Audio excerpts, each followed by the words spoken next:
absenteeism is estimated to cost American companies $602 per worker per year. And the price tag for large employers could approach $3.5 million annually.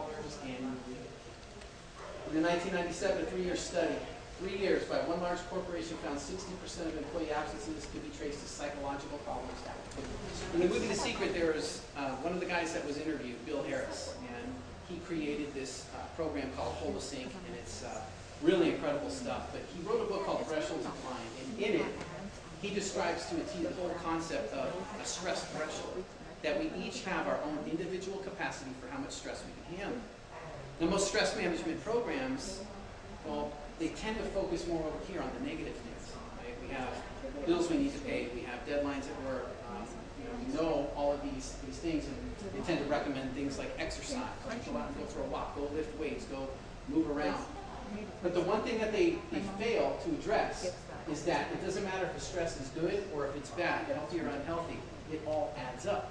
So it's kind of like this stress bank account that we've got inside of us. And every time we take on a stressor, it builds and it builds, and it pushes us closer to our threshold. Now, as long as we stay within this threshold, we can effectively manage stress pretty well without too many difficulties. Problems happen when we get bumped up and we get overloaded.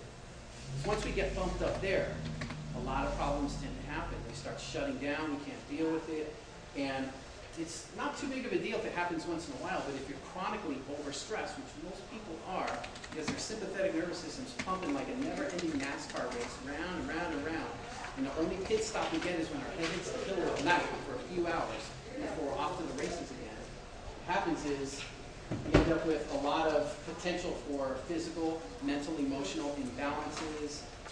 We feel pain. So we don't feel pain until it's significant enough that the signal transmits to the area of the spine, and then it travels all the way up into the brain where it's recognized, and our brain basically interprets it as, hey, something's hurting here.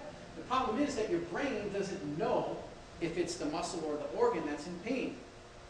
So when it has to make a decision, it's got to heal something up and fix something, and it has to basically shut something down to do it. And if your brain has a decision to make between a muscle and an organ, your muscles are a slave system to your organs, because you can live without the function of a lot of muscles, but you can't live without the digestive system. You can't try and live without a liver. Right? Things like that, so it'll shut that down. To the next slide. So, how many people, when they want to lose weight, what is the most common exercise they're doing? Abdominal exercise. I want my tummy to go down, I want to burn fat.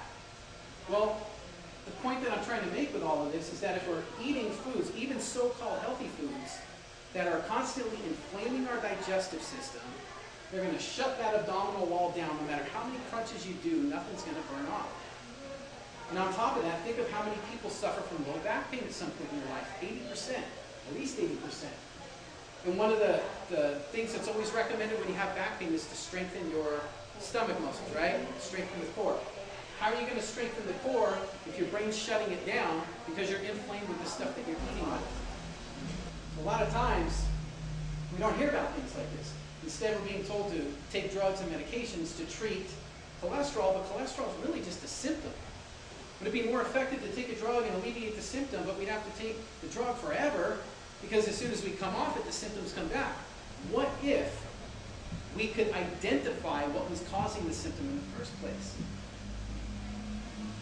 So why are your cholesterol levels high? Well, when was the last time that you've been told that cholesterol is actually needed to build cells of your body? So if our cells are always dying and being replenished and dying and being rebuilt, we have like a new body all the time. We never have the same body that we did when we were born, always regenerating new cells. Well, if we have something like a compromised immune system, where our body's having to rebuild a lot of cells because there's a lot of damage going on in there, cholesterol is the building blocks of the cells. Our cholesterol levels can be high because of it. Damage to the arteries. You know, we look at things like atherosclerosis, right, where the plaque deposits get plaquettes deposited in the arteries. It's made of cholesterol, and the artery walls get more narrow and narrow, restricts blood supply, and then heart attacks and all this stuff starts happening. And we start to hear about, well, you should reduce your cholesterol.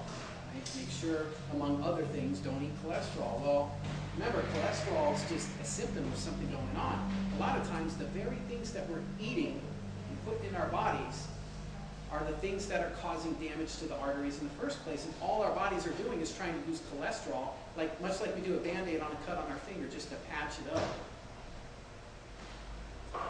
Damaged cardiovascular system. Sometimes too much exercise. Like I said, your cortisol level, your cholesterol levels can actually be elevated because your body's trying to rebuild your cardiovascular system itself.